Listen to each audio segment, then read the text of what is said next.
today is Sunday, 1st November. On behalf of ISKCON Scarborough, I would like to welcome each one of you to 8th successive month of virtual classes. Today is the 33rd week. We have had respected ISKCON Maharajas and ISKCON Brahmacharis give classes for the last 32 weeks. Today, we are honored to welcome back His Grace Chaitanya Charan Prabhu to give his second class in the last few months for the ISKCON devotees. Previous virtual classes in the last few months by esteemed Maharajas and Brahmacharis include His Holiness Sundara Chaitanya Swami from Mauritius, several classes by His Grace Dravida Das Prabhu from San Diego, many classes by His Grace Keshavananda Das from Punjab, India, multiple classes by His Grace Rohini Priya Das from Chaupati, India, many classes by His Holiness Bhaktimarga Goswami, and a wonderful class titled Becoming Independently Thoughtful by His Grace Chaitanya Charan Das Prabhu. Today, we are honored to welcome back His Grace Chaitanya Charan Das to give a class on the topic, Don't Generalize, Analyze Wisdom on Relationships from Ramayana. Thank you, Prabhu. So just one more thing to say about Chaitanya Charan Das Prabhu. Actually, Prabhu is an engineer, electronic and telecommunication engineer. And after receiving his degree, he started to serve as a software engineer. And he also secured 2,350 out of 2,400 in GRE, gaining the top rank in Maharashtra. Prabhu is the member of the highest spiritual committee. It's called Shastik Committee. It's called Shastik Committee. And he also is the assistant editor of our global magazine, Back to Godhead. Prabhu has two wonderful websites. One for the Gita meditation. The website is gitadaily.com. Another one is to answer spiritual questions at thespiritualscientist.com. I'll put the websites on the chat screen. In last 10 minutes, we will actually ask questions on your behalf. So please send the question to me through chat, private or public, or you can also send message through WhatsApp. Thank you very much. Over to you, Prabhu. Thank you. Hare Krishna. Thank you, Prabhu. So, thank you for that introduction. I'm very sorry about the delay. So, we have till how much time? We can go like 12:15 because we are already late. Okay. So, about 1 hour, 5 minutes. Yeah, yes, Prabhu. Is that right? Yeah, Thank 1 or 5 or 10 minutes. If you are okay with that, Prabhu. Yeah, I'm fine. Thank you.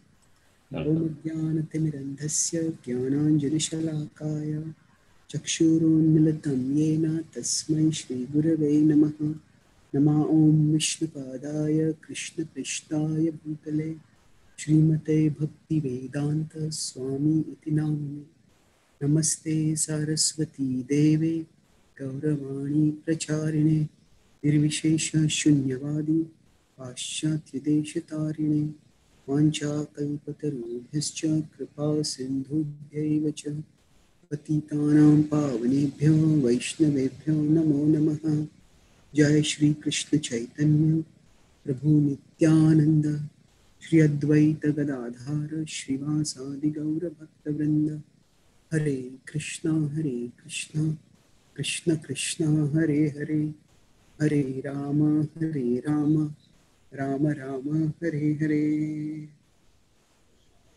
Hare Krishna. So I'm grateful to be here with all of you today. And I just slightly modified the title. The title which I had told was Don't Generalize, Analyze. So I've evolved that title into Don't be close-minded or just open-minded, be broad-minded.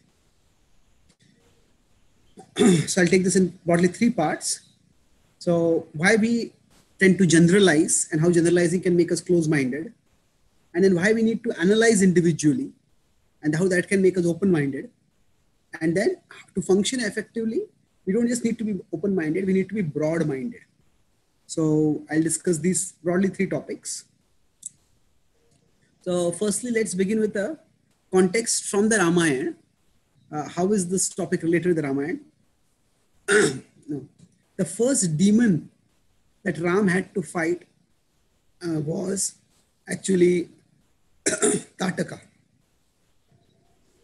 And Ram was taken by, sorry, Ram was taken by Vishwamitra Muni to the forest to protect his sacrificial arena. And he was told to be on guard. And then as they were waiting, they saw Tataka coming over there. And Ram was prepared, but then he saw that, oh, she's a woman. And Kshatriya code is meant to protect women.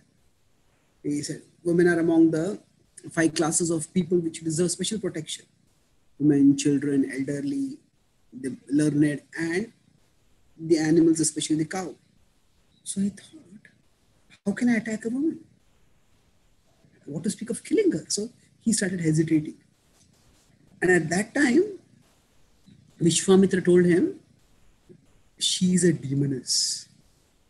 She needs to be killed, otherwise she will keep killing others. So now here, Ram thought, he hesitated a little bit. But then he saw how aggressively she was marching and how she had a demeanor by which she would destroy everything and everyone. And further, he remembered from Vishwamitra all the desecration and destruction that she had already caused. And therefore, he decided to go ahead and he shot an arrow that ripped through her body. It was a fierce fight, but eventually he won. So basically, if you see this incident, the way Ram was perceiving Tataka and the way Vishwamitra was perceiving Tataka, both of them were valid in their way. Tataka was both a woman and she was also a demoness. So, but now both were, we could say, generalized categories of how to see a person. Now, which generalized category was valid over here? When I was contemplating this article, I had written one book on the Ramayana among 25 books that I have written, and I'm currently completing my second book, which should come out next year sometime. So this is an article from that book. Today's talk is based on an article. So when I was writing this, I was traveling, and sometimes when we are traveling, especially international flights, there are movies which are there almost on every TV which is in front of a screen. So even if I'm not interested so much, still sometimes you can't walk with closed eyes. So I just saw a movie. It seemed to be a Hindi movie or Indian movie. And I saw apparently a South Indian hero fighting with a woman. And she seemed to be a skilled fighter. And then finally he caught her, he overpowered her. And then I was a little taken aback. He actually tied her up and set her on fire. He hung her and then he pushed her with a table beater and he hung. And then she just died.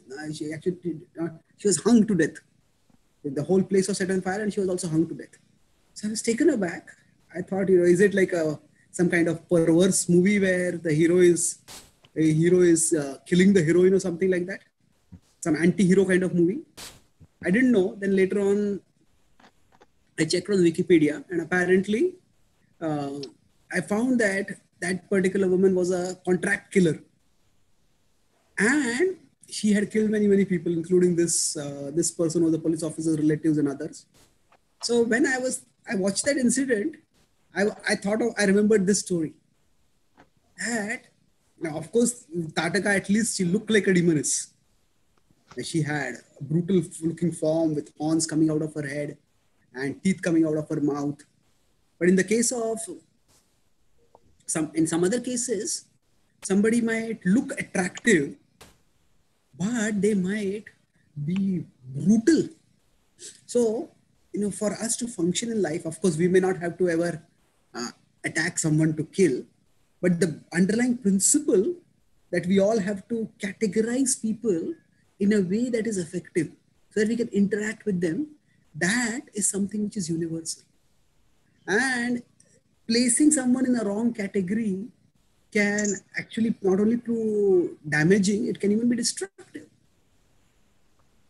So if somebody sees a demoness as a woman, and then what happens? She may kill.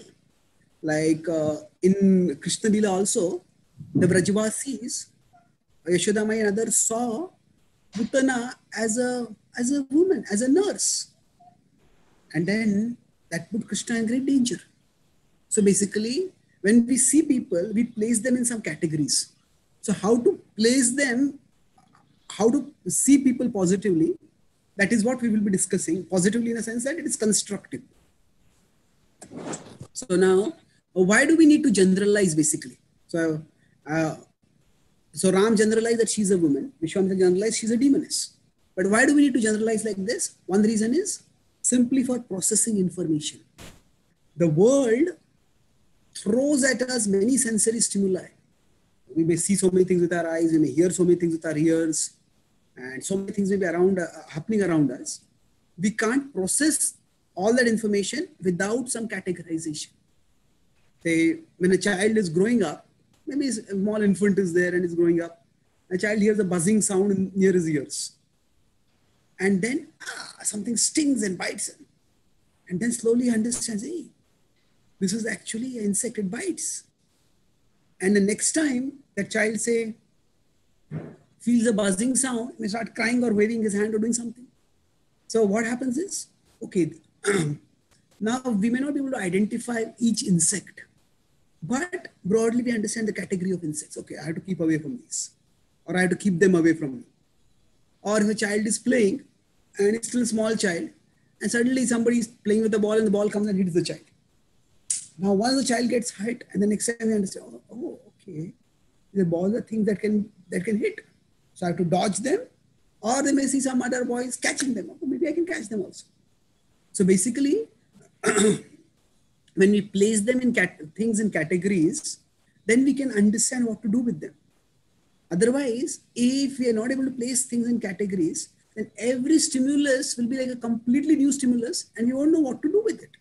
We won't know how to respond. So in general, abstract thinking is a defining characteristic of human intelligence. Abstract thinking means that we have specific observations, and from that we arrive at general principles. This is called as abstract thinking. That means so consider an example for say, Newton saw a fruit falling and he conceived gravity. This is abstract thinking. That this is a specific observation. Now gravity is not a physical, visible kind of thing, but he was able to abstract some principle from it. And in fact, in many ways, wisdom means the capacity for abstract thinking. And one aspect of abstract thinking is categorization. Place things in categories. Now, generalizing is required not just for processing information, but also for dealing with people appropriately. Say, for example, if you're teaching, you're explaining something to someone, say if somebody is crossing the road at the wrong place. Now, depending on whether they're the child or it's the adult, we may decide what language to use, what language means, what vocabulary to use, what conceptual level to explain, to adopt while explaining things. So now adult and child, these are both broad categories. Similarly, if we meet someone, then we may try to analyze, okay, is this person Indian? Is this person African? Is this person American? Then that may help us decide, okay, which language should I speak with them? So should I speak with my mother tongue? Should I speak in some, say, Indian tongue or American? So when we see people, for us to deal with them appropriately, we need some amount of categorization. So categorization or generalization is itself not bad. It's functionally required. So this was the first point I discussed. Now, while categorization is required, at the same time, there is individual analysis also required. We can't generalize too much. At the second point we'll discuss. If we start generalizing, what are the problems? Sometimes there may be overlapping categories. The same person can be placed in many categories. So if our tendency is only to generalize, then Ram generalized by placing Tata kind, the category of a woman, but she was also a demoness. So then if we have, so now how do we analyze? Okay, am I meant to see her as a demoness or am I meant to see her as a woman? So for that, we can't just stick to generalizing. We have to go deeper and look at things which are more specific. So now we might have polarities like somebody is educated, somebody is uneducated. But how do you define that? Say, if somebody is Indian, somebody is non-Indian. Now somebody might be a non-resident Indian. So are they Indians or are they not Indians? Somebody might be a second generation Indian. So are they Indians? They're not Indians. If say educated and uneducated, somebody might be having a degree, but they may not have a, if we are in a place where everybody is a PhD, somebody who is just having a graduate degree might be considered uneducated. Although in the remaining society, they might be considered educated. So like that, there can be many different categories and same person may be placed in different categories. So that's why categorization alone is not enough. And sometimes when we tend to generalize, that can also lead to unhealthy caricatures. We can have negative stereotypes. Say, for example, we may say that people from this community, X community, are foolish. Sometimes there are jokes about particular communities of how dumb some people are. Or people from Y region are selfish. Or we may have people from Z group are fanatical. So like that, we may stereotype people. And why is that unhealthy? Because people are individuals. And generalizations may not apply to everybody within that category. So there's a lot of variety within the category also. Say for people within the same category can be hugely different. So we see this in the Ramayana. At one level, Vibhishan is also a demon. He's born in a demoniac family, but he doesn't have a demoniac mentality. And Ram initially saw Tataka as a woman and he hesitated. But later on, we see on many occasions, he dealt with people according to their mentality. Although Vibhishan was born in a demoniac family and the other monkeys, many of the monkeys, they hesitated. He's probably come to spy for his brother. Maybe we shouldn't accept him. But Ram saw beyond that. Although he is he is broadly in the category of demoniac, because his birth is in a demoniac dynasty, but he's not demoniac. So people within the same category can be hugely different. So for example, some people may generalize and say, religious people are intolerant or violent. Well, now, religious people, what do we mean by religious people? Religious people can range from jihadis who use children to kill others, including children. Often children are programmed to become suicide bombers. They're indoctrinated. Then, so that is completely heartless. On the other hand, religious people can also include, say, very peaceful communities like the Amish. So even if they have like a principle of complete non-violence, so even some killer killed in a school shooting children in their school. This happened in America a few years ago. A documentary was made about it called Amish Grace. So they forgave that killer, and they actually went and that killer eventually killed himself. But they went and offered support and assistance to his widow and his children. So now when we say religious people are violent, religious people are such a broad category. If we are living in America, sometimes people may say Asians are like this. If you consider Asians, it's such a huge category. And Chinese people have a particular way of living and thinking. Middle East people, they have a particular way of living and thinking. Indians are different. Maybe the Far East, Thai people are different. So it's like, sometimes some categories are too big to be helpful. And there might be huge amount of variety within the category itself. That's why if we do only categorization without individual analysis, that can mislead us. So now if we consider,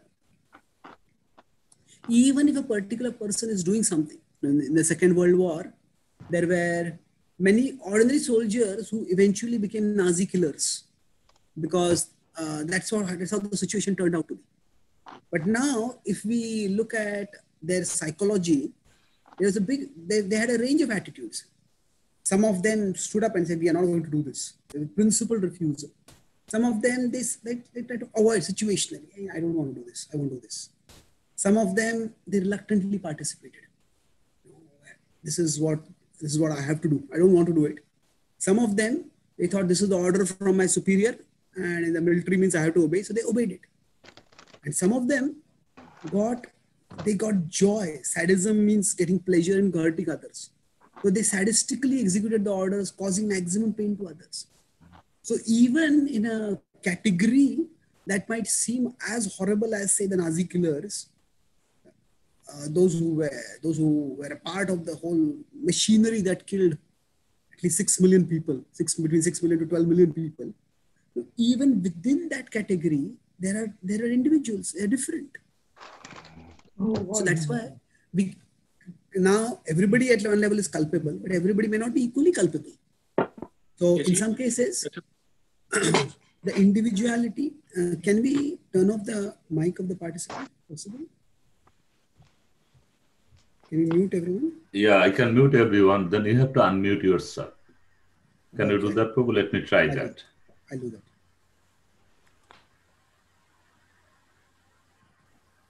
Okay. Is it good? Yes, we can hear you, Prabhu. Thank you. Sometimes the individuality may eclipse the category. That means some individuals may have such outstanding characteristics that they differ completely from the group categories, the group's mentality. So I gave you the example of Vibhishan, or the exception among the demons, Prahlad, the exception among the demons. So similarly, we find that in groups, in a group that is perceived as money-minded, someone may be very charitable. Now, even when we become spiritualists, we may still keep it grouping people. We may group people. We don't lose the mentality. So we may have spiritual groupings. We may say, these are all my guru's disciples, or these are my temple's people. And sometimes there might be group mentality which can lead to conflicts amongst disciples of different gurus, or congregation members of different temples, or even volunteers of different projects. So now, yes, there are all these differences are there, categorizations are there, but beyond them all, we are all aspiring to Krishna's devotee. We're all aspiring to serve Krishna and Srila Prabhupada's vision. So if we give the category too much importance, then that may cause dissension. So it will lead to a sectarian we-they mentality. Everything is thinking, I am good and they are bad. And we see in America right now, there are a lot of riots happening, protests which are turning into riots sometimes.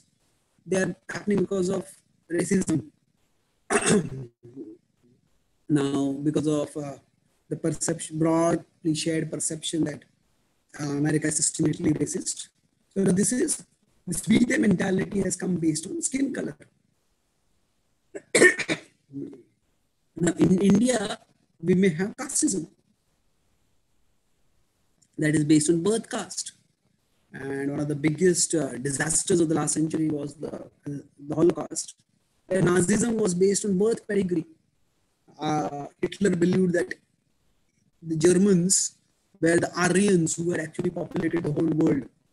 And they were meant to be the superior, not the superior race, but the supreme race. And everybody else was inferior. And therefore, his mission was to not only dominate, but eventually eliminate all inferior races, starting with the Jews and the Gypsies, and then the physically handicapped, and then the mentally retarded, and eventually, like that, many people. So it creates, so when we generalize, all people from this group are bad, and that leads to we-they mentality, and that leads to sectarianism. And this happens quite often in religions also. People become my group and your group, and that leads to violence. So this is the second part I discussed now. Why we shouldn't generalize. This is the third part now. Or how can we function effectively?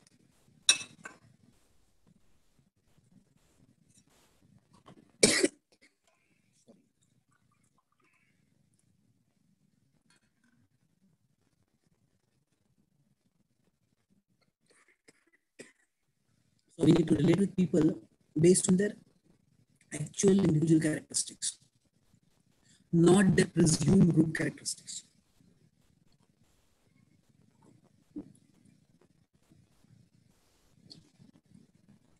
So now let's look at this from a diagrammatic perspective here. So if we see only people's group identity, that can be inadequate or it can be incorrect. Because as I said, all the reasons I gave earlier, my group identity alone will not be enough. Because then also I discussed before that, we see only individual identity, that can also be a problem. Because I said it's impractical or impossible. There's so much information coming in. If I say that everybody, I will approach like a blank slate, well, how can I do that? I have to start by deciding which language I should speak, how I should greet. We need some basis. We can't see only individual identity. So how should we function? We intelligently note the characteristics that matter. In some situations, the group identity matters. In some situations, the individual identity matters. In most situations, both matter.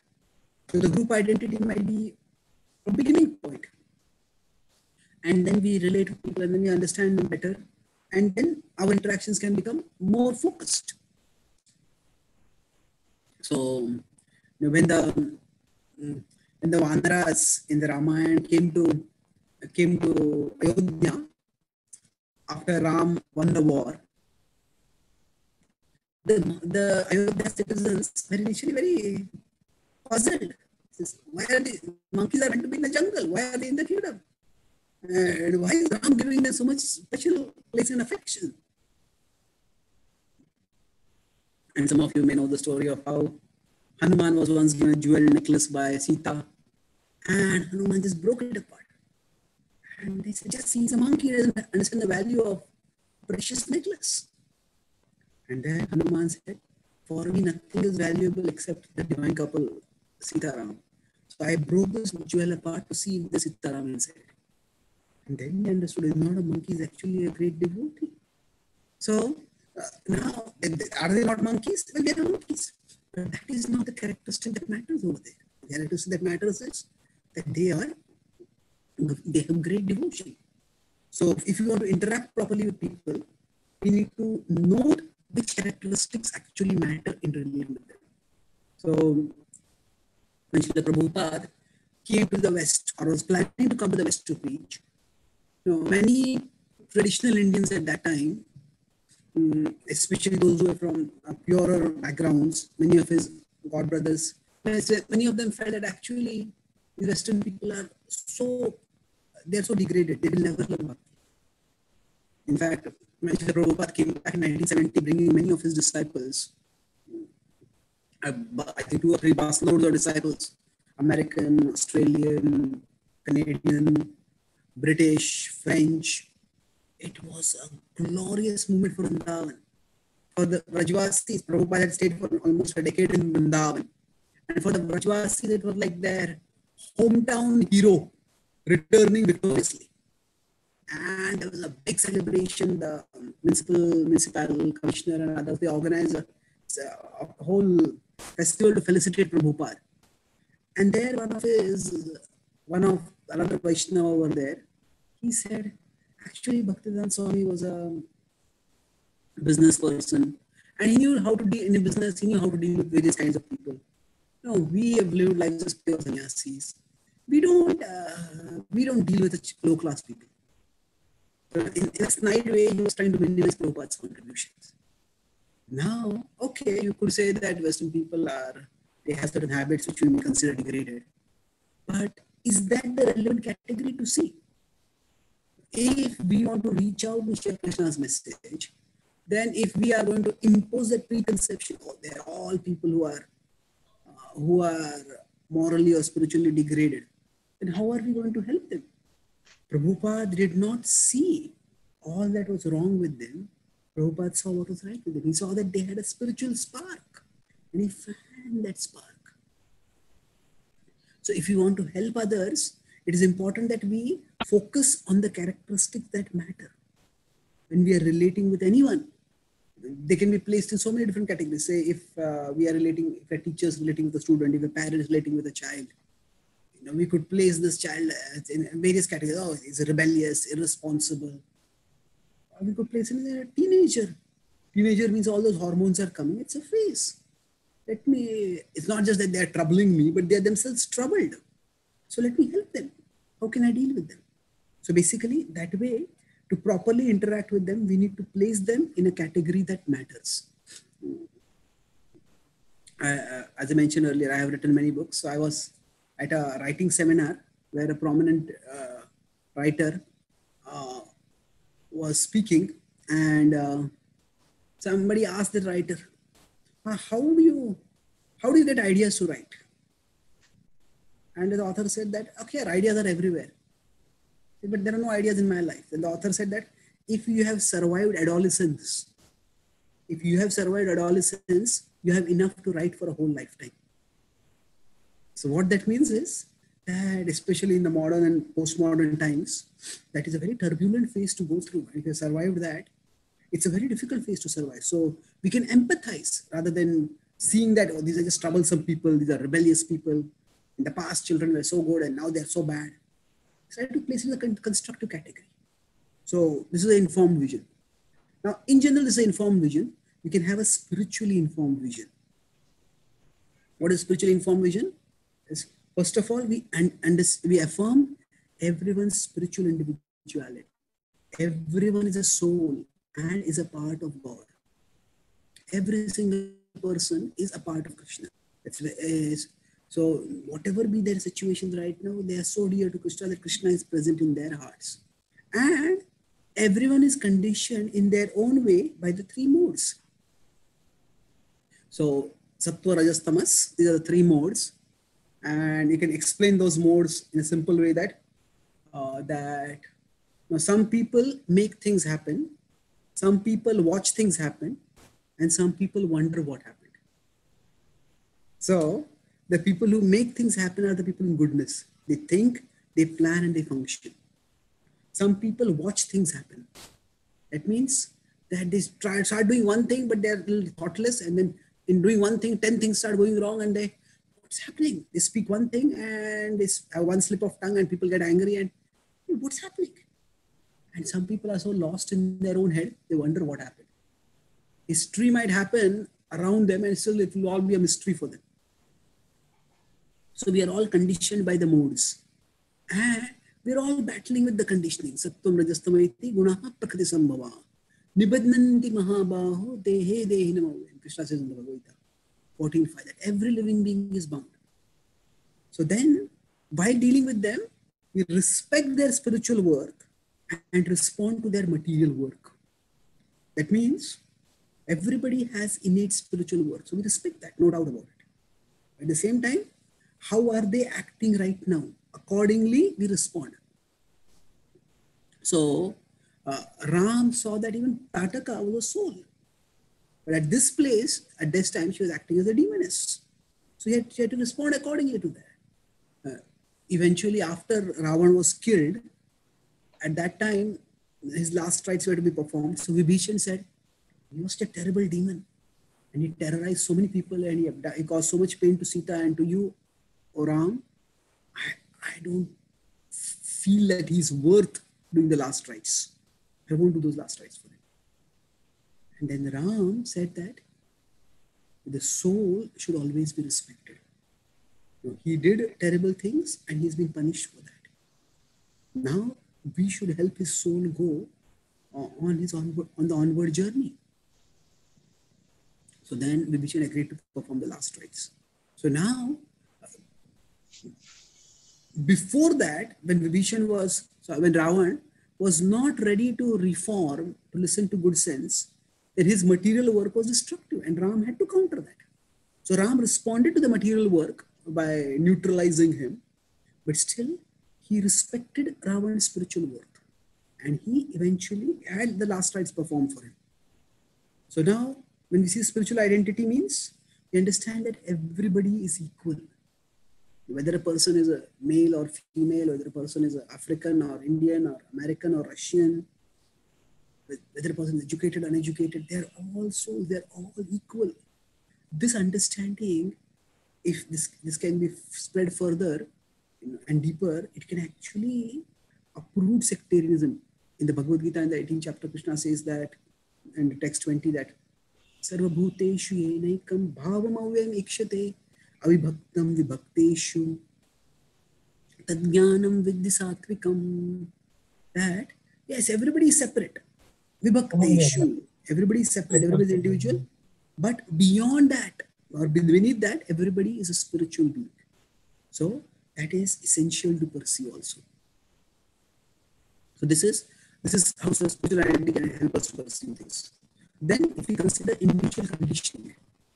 Now the mode, we can go into a whole class on the modes, but here I focus on one principle, that when there are problems, how can the problems be resolved? Different people have different means to resolve them. If people are in goodness, let's talk about it. Let's negotiate and let's resolve it.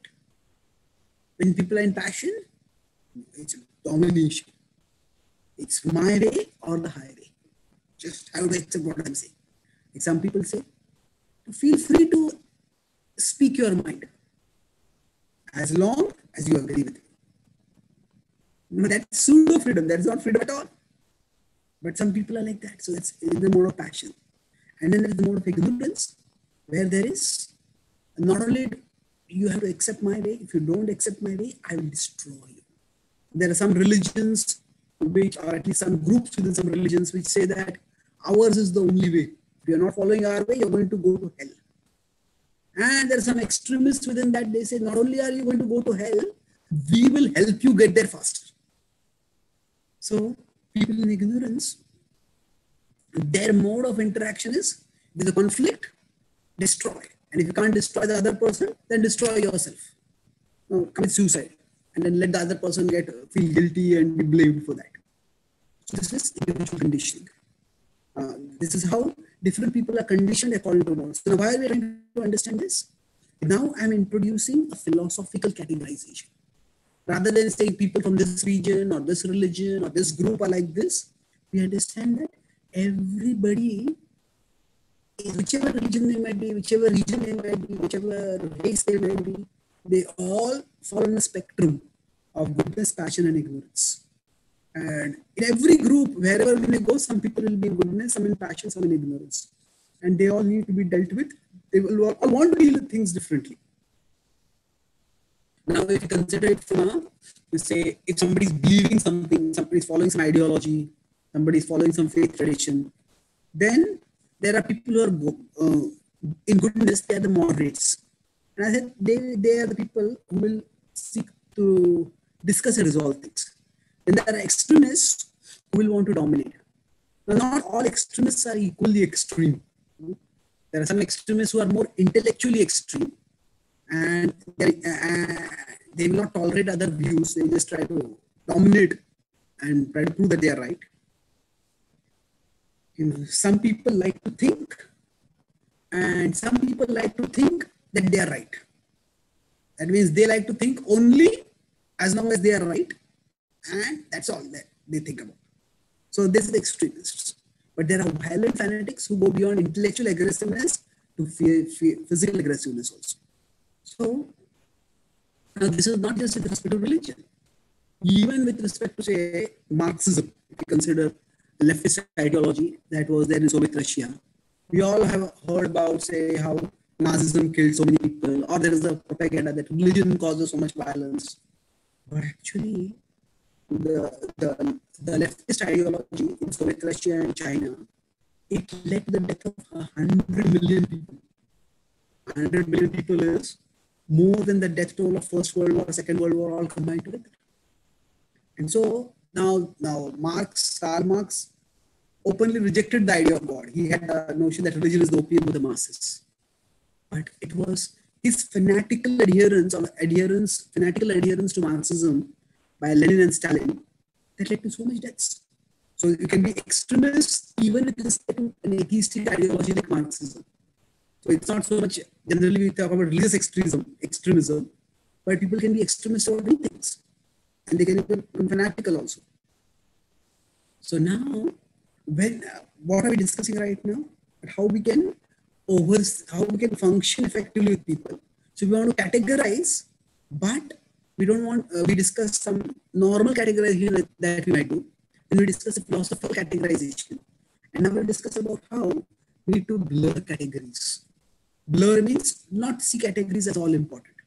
So, for example, two people from the same group can be more dissimilar than two people from different groups.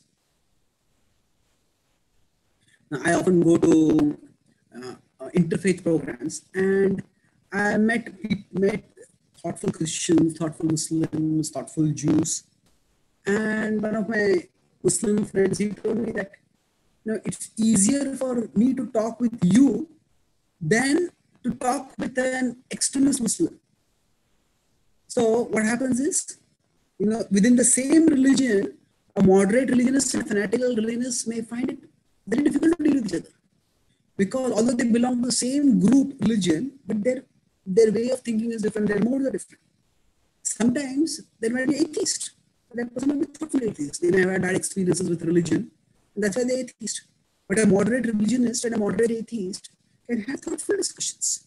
There can be extremist atheists who declare that religion is the source of all evil and religion should be destroyed. And nobody can discuss anything with them. So the point is that within the categorized, once we understand to see through philosophical perspective, there are people in goodness, passion, ignorance, then we won't apply one label on everyone. Okay, this is this religion, this region, this group, this race. No, we will look at people individually, because we understand the modes affect everyone differently. And this brings us to the concluding part of the talk, where I mentioned about the title. So I talked about being close-minded, open-minded, and broad-minded. So now if you're too close-minded, then what happens? Nothing goes inside.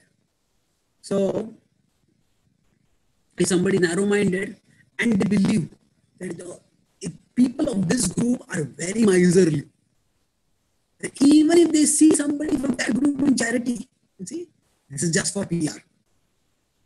Now, so what happens is, even if they see some fresh evidence, it just doesn't go inside. There's an American comedian who said that I have already made up my mind. Now don't confuse me with the facts. Don't confuse me with the facts. See, what does that mean? How do you make up your mind if you don't know the facts? That's close-mindedness. So nothing goes inside. On the other hand, if somebody is open-minded, too open-minded, then what happens is nothing stays inside. Now, why is that? If somebody is too open-minded, they hear one thing from one person, that makes sense. And they hear something from another person, that makes sense. Because if somebody is too open-minded, what happens is that they just move with the wind. Whichever way the wind is blowing, they move that way. Now, we will be open-minded, but not so open-minded that our brain falls out. We need to be not open-minded, but broad-minded. Not just open-minded, but broad-minded. So broad-minded means that we have our inner conceptions and there are outer perceptions. So we may think people are like this, these group of people are like this. But then we meet people, and then if we see they are different, then our conceptions may evolve.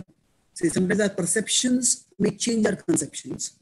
And sometimes our conceptions may inform our perceptions. Conceptions are inside us, and they may help us understand people better. Sometimes our understanding of people may change based on perceptions. So there's a dynamic interaction. So being broad-minded means that we understand that reality is broader than what my mind perceives. I'll explain these now. Go forward. If somebody is close-minded, what happens? They impose preconceived classification on people. As I said, people of this group are like this. So people from this temple or people who are disciples of this guru or whatever, they are very proud. Is everybody like that? Maybe, maybe not. So they reject perceptions that contradict those conceptions. And then they can't grow in wisdom or relationships. Why? Because they're not ready to learn from life. They're operating with fixed conceptions. And sometimes our conceptions need to evolve. So how can we relate to somebody if we are constantly thinking that that person is selfish, or person is miserly or fanatical? Then we can't really have a deep relationship with them. So that's the problem with being close-minded. If we consider open-minded, then we let people's behavior determine their classification, and that is good. We are receptive to new ideas. That's also good. But the problem is we may end up with no basis for functioning. If our mind is too open, it's just like nothing stays inside. One thing comes in, like some people are too influenceable. They hear one thing from one person, and then they decide this is the ultimate reality in my life.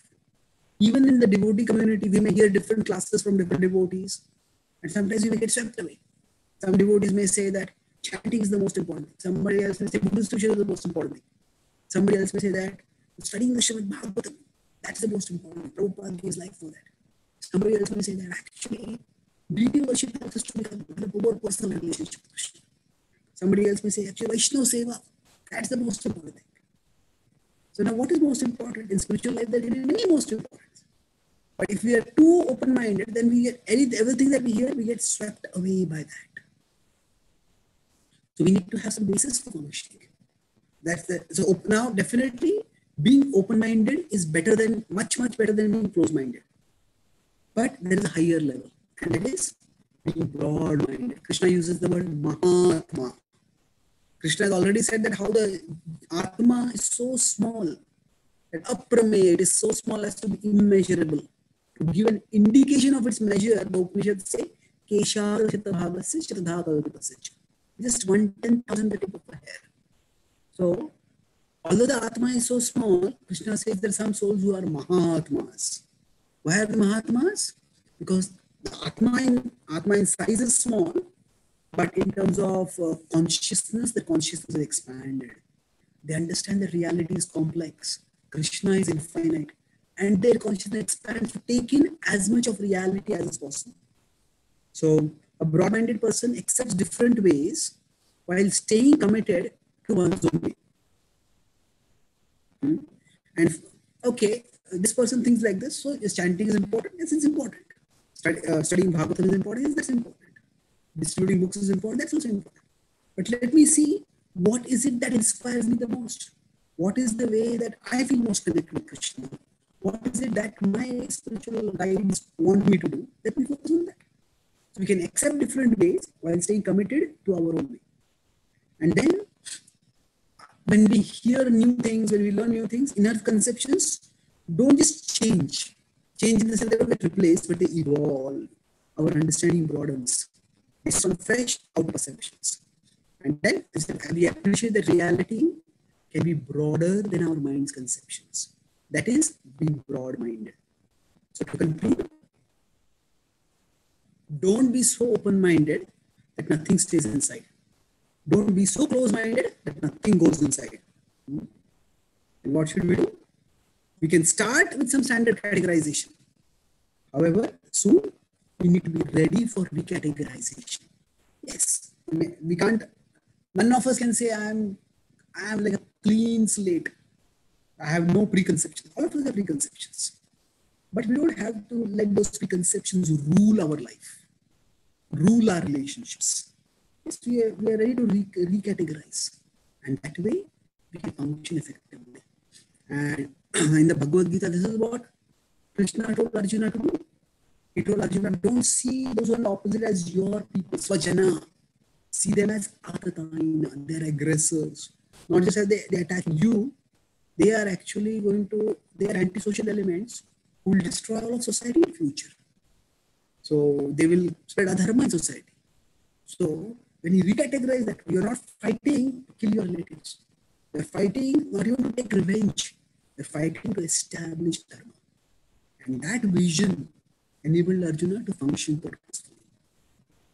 So for all of us, by using our intelligence, we can find the right way of looking at things, either looking at the appropriate category or focusing on the appropriate individual characteristics by which we can function.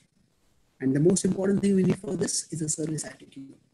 Now, if we have the mood that everyone is there in every situation, I want to serve, I want to contribute.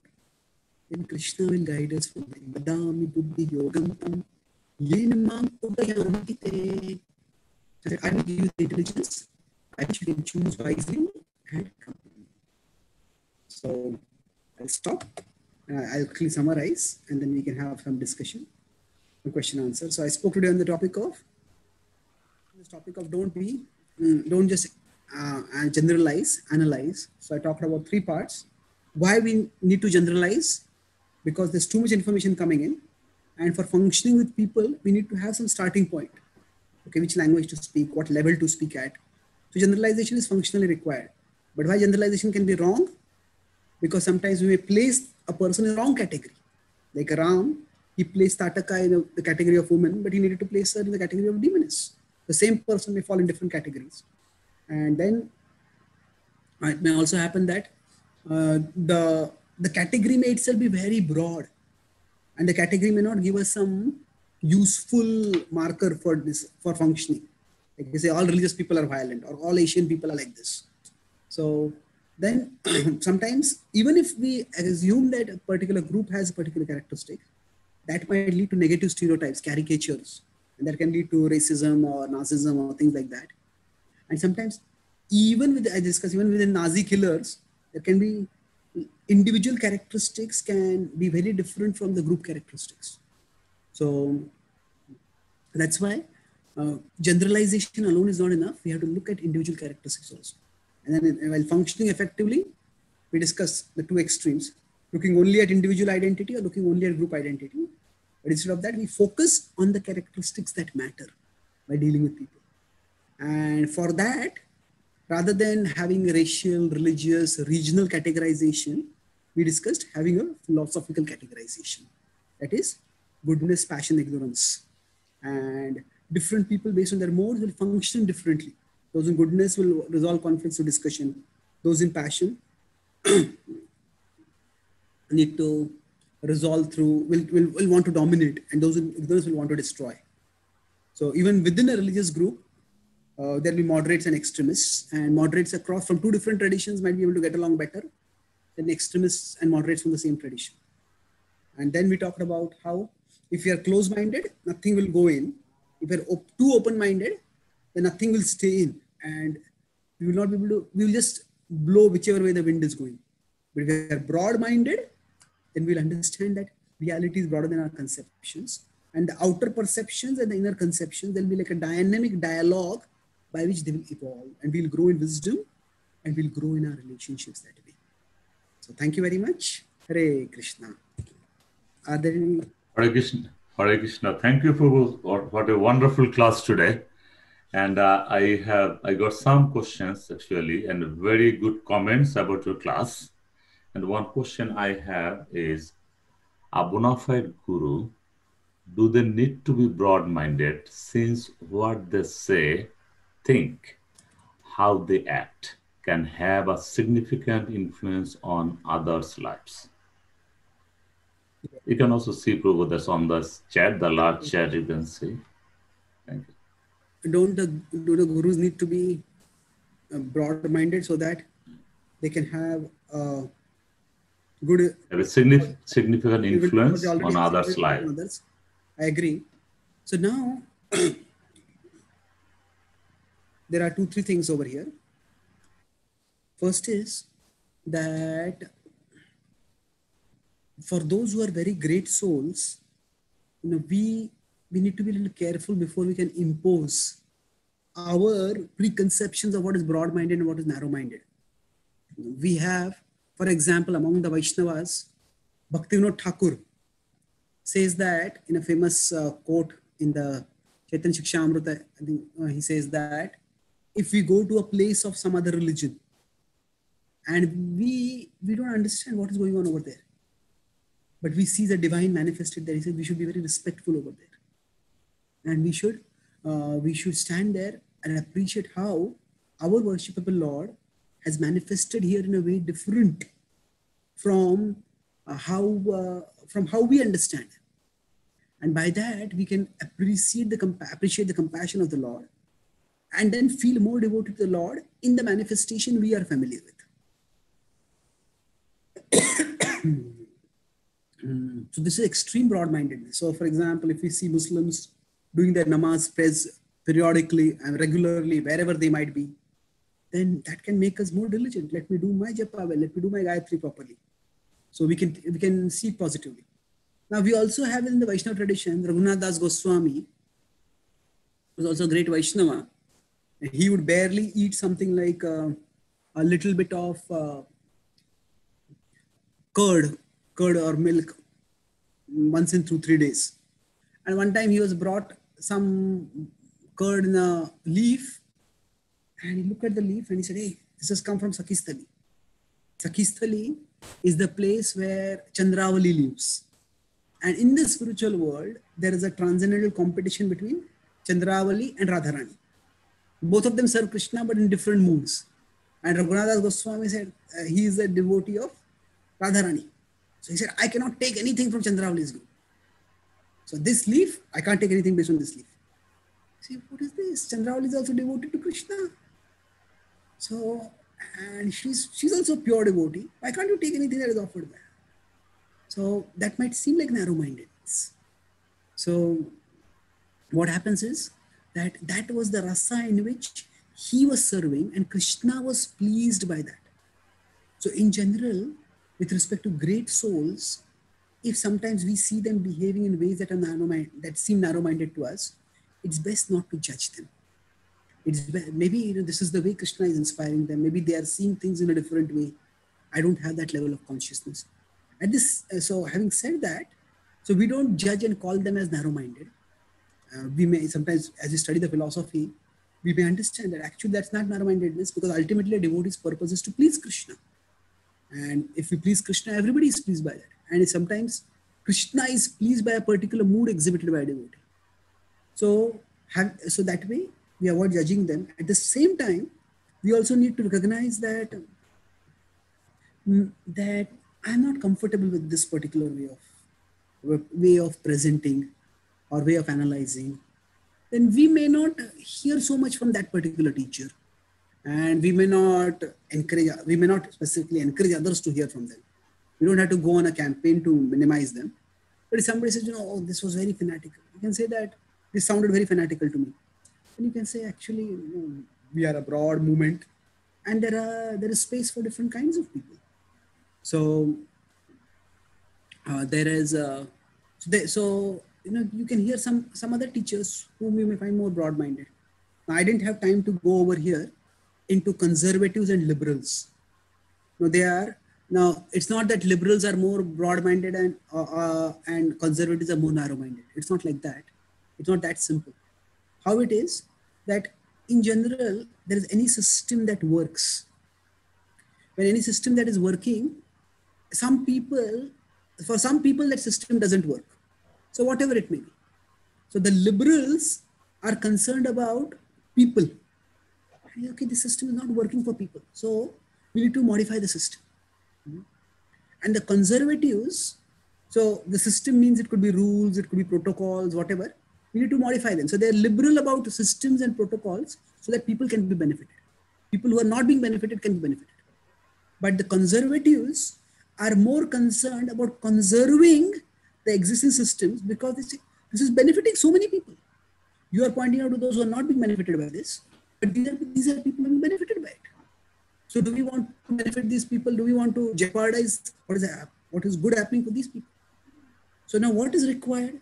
Sometimes in some situations, some systems, some rules, some practices need to be adjusted. And sometimes some things need to be conserved. So if we consider the pandemic now, should everybody be wearing a mask? So there is a debate over there for that. So some people may say, go the one way, then some people may go another way. Now that's not the best example, but just a contemporary example I'm giving, that some people may be more liberal, some people may be more conservative. And are those people who are conservative, are they not concerned? They have concerns, but for them certain concerns might be different. So their primary concerns might be different. So I would say that don't, generally speaking, those who are spiritual teachers, yes, if they evolve, they will be broad-minded. But sometimes if we don't see broad-mindedness within them, then don't judge them prematurely. Still, we can simultaneously focus on connecting with those teachers whose presentation and analysis gels with us. Does that answer your question? Thank you, Prabhu, for the wonderful response. Now, Prabhu, I would like to read one comment from one devotee from Florida, USA. Hare Krishna, Prabhuji. Wonderful class. Thank you very much. While reading our Shastras, we are advised to have complete faith and open-minded. Though we may have some many questions and hard to understand it still, if still we take it open-minded, so how do we understand it, Prabhuji? You advise not to be very open-minded. And for the previous question, Jagannath Mishra Prabhu, who actually asked this question, he got the answer. He said, yes, Prabhuji, thank you so much for wonderful answers. Okay. So I got this question. Now, two things about this. So while we are reading our Shastras, should we have complete faith and be open-minded? But then there are some things which we don't understand. And sometimes we may be told, don't be so open-minded. Well, I think we may all need to have an open mind about what open-mindedness means. By that, what I mean is that, yes, scripture does talk about many things which are not that easy for us to understand. Just recently, I gave some classes on cosmology, and some of the difficult concepts in cosmology, I tried to clarify them. So broadly speaking, I'll see if I can find a slide which I'll share here. So any field that we study, it is important for us to keep our purpose in mind. So that means that it's not that we necessarily focus on something which is right or something that is wrong. We focus more on what is my purpose in studying this. Even in the field of science, even fields within science that work very well, still there are many questions that are unanswered. So scientists may broadly understand, say, how cancer progresses, but even in that case also, in some cases, how the cancer is moving forward, they may not be able to understand. So we scientists focus on, okay, this is a method that is working. As long as it is working, I'll use it. If it doesn't work, then we will have to do further research and find out something more. So basically, it is rather than focusing on being open-minded or close-minded, that means we ask all kinds of questions and try to get all kinds of answers. And if answers don't come, we feel, what is this? Why am I not understanding things? Instead of having that kind of attitude, we can focus on what is my purpose in studying Shastra. Our purpose is ultimately to attain Krishna.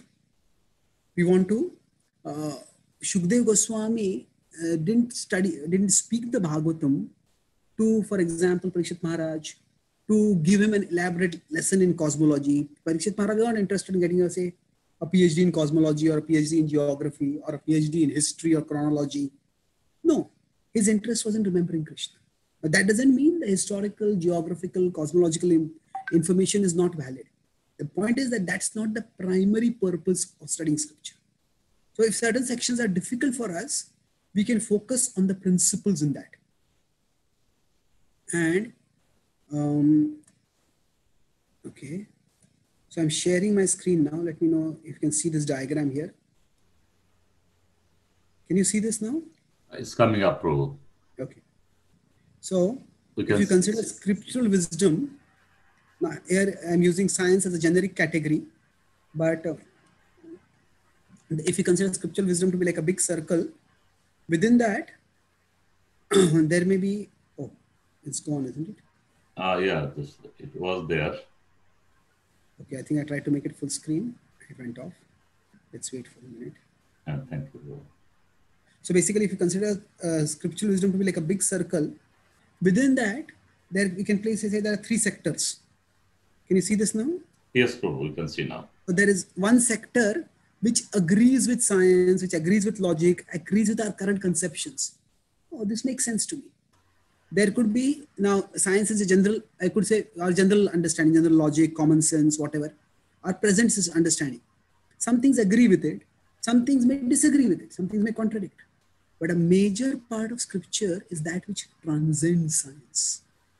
So science can neither prove nor disprove the idea that there is a spiritual world where there is a bluish black flute playing person who is God. This is just beyond the scope of science. So when we are studying scripture, we are studying it for giving us the knowledge that transcends science. When I speak on science and spirituality, I often explain the relationship between the two as science is the study of matter. Spirituality is the study of what matters. Science is the study of matter. Okay, how do these things work? How does this mechanism work? How does this machine work? How can we make this technology work? The study of matter. Spirituality is the study of what matters. What is most important in life? Arjuna had scientific knowledge.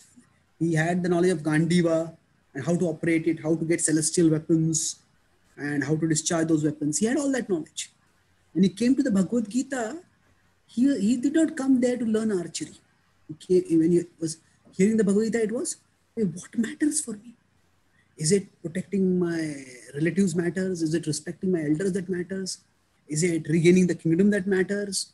Is it doing my duty as a Kshatriya that matters? What really matters? And Krishna told him, the thing that matters the most is your relationship with me, your devotion for me, your spiritual growth towards me. So it's a study of what matters. So that way, be purposeful in studying Shastra. And so if some things don't make don't make sense, then consider that in the light of the purpose of scripture. How important is this in the light of the purpose of scripture? Well, not so important, and don't highlight it so much. So sometimes there may be some things which are described of huge sizes. Well, okay, that size, I don't understand how it is. Once Prabhupada was asked this question, there is a description in the 10th canto that Maharaj Ugrasen had a large number of bodyguards. And some of his disciples asked Prabhupada, when we present this to the scholars, they start laughing. They start saying, in one island of Dwarka, how were so many people how were they living? Where were their homes? Where were their toilets? Now, Prabhupada could have given various answers. He could have said, Krishna is inconceivable. Krishna can do everything. Prabhupada said, among all the thousands of verses in the Bhagavatam, was that the only thing you found to speak to the scholars? The Bhagavatam is giving us wisdom that can elevate our consciousness, that can give us highest fulfillment in life.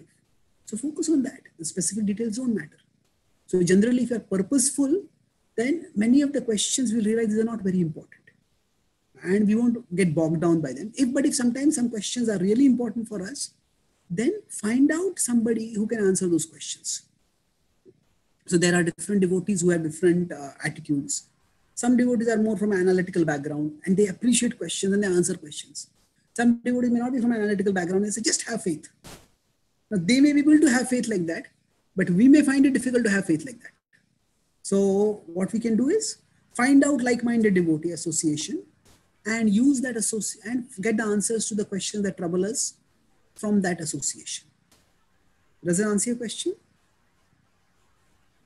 Thank you, Prabhu. You already answered the question. Just I want to share with you and our devotees. You were at our temple in one time, and one person who was always negative, always negative. So he asked a question in rudely mannered to you in the congregation at Scarborough Temple. And when you answered nicely, that person has changed. Now, whenever he calls me, he always asks about you. Where is that Prabhu? So this is the way you speak, Prabhu. Thank you very much for changing lives of so many devotees and so many persons. And today's class matches the how you perceive and how you can change people, or how you can process in your mind, in practice, and process the vision or categorize in your brain, Prabhu. You nicely gave a wonderful class. And I just like to mention that there are devotees from Mauritius, from USA, and from Canada today. I have one more question if you have time, Prabhu. Is it okay to ask that question, Prabhu? Yes, Prabhu. Thank you. So, how to practice and retain broad-mindedness? To process information in our brain to perceive the exact message from scriptures or resources.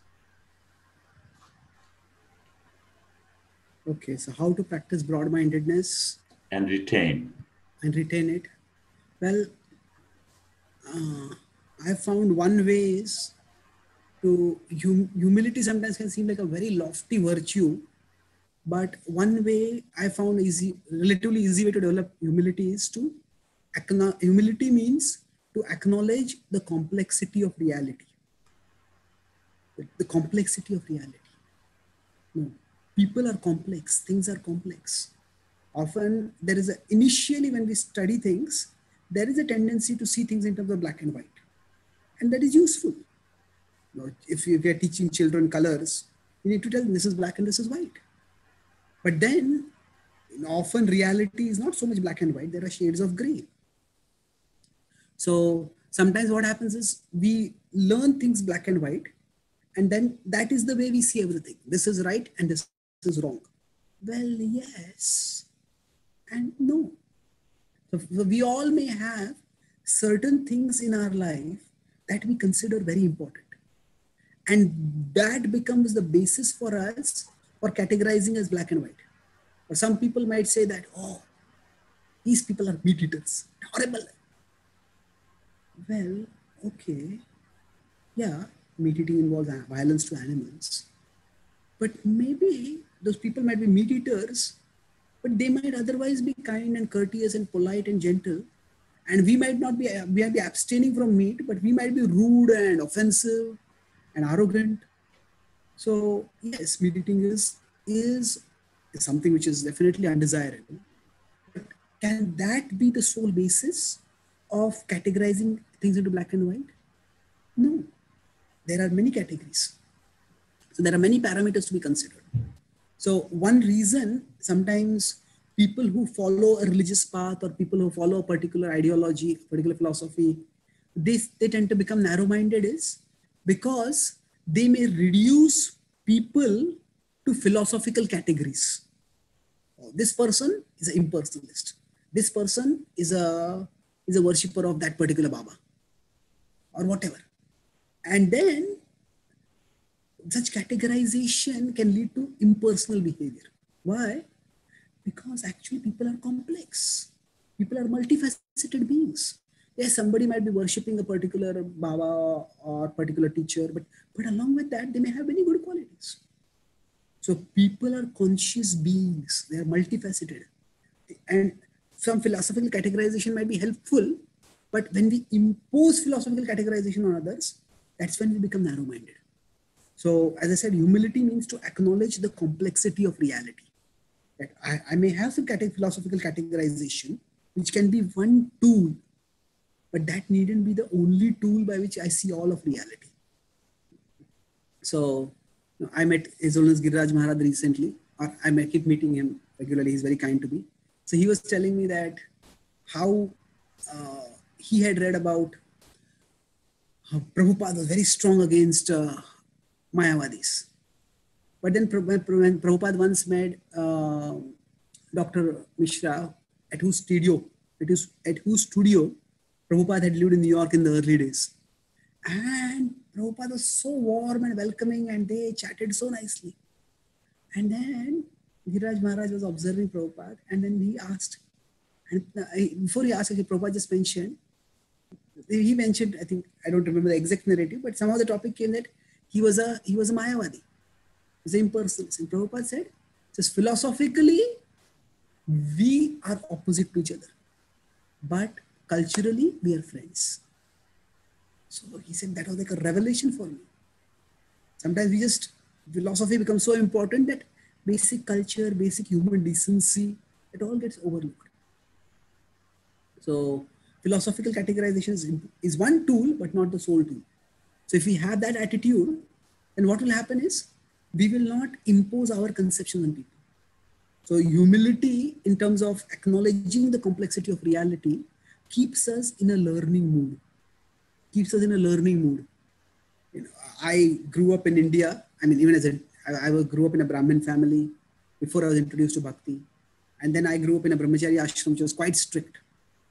And then I grew up with the idea that material attachments are very bad. And in India, at least 20 years ago, before I became a Brahmachari, 25 years ago, hardly there were any pets. So we read in scripture that, you know, attachment to pets is like Bharat Maharaj getting attached to a deer and ending up in a deer's body. That's bad. Then I came to America and I found that so many devotees sometimes have pets. I saw one very senior Prabhupada disciple who had a pet dog. And he was going everywhere with that pet dog. Now, I'm not making a judgment about having pets or not. I'm just telling here how my understanding evolved. So then eventually I was, why is this dog going everywhere?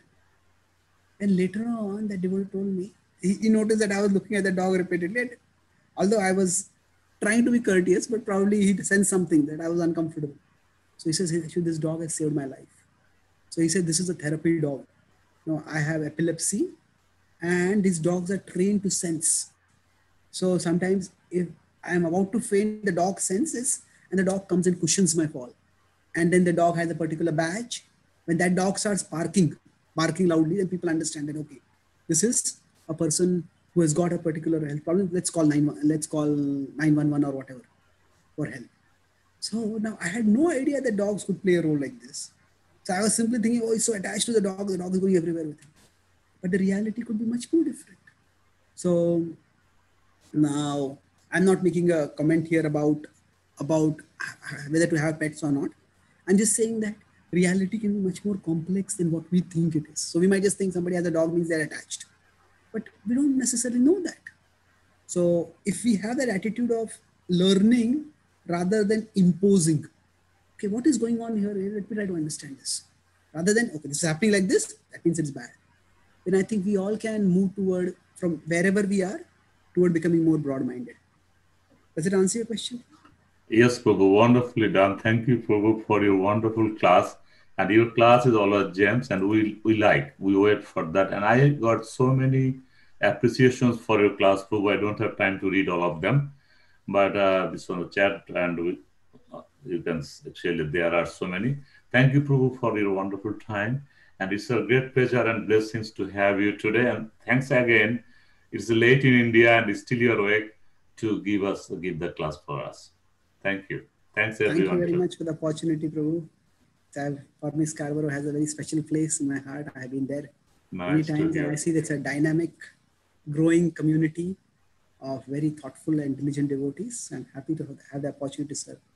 Hare Krishna. Hare Krishna. Krishna Prabhupada ki jai. Hare Krishna. Gaura Bhakta Vrinda ki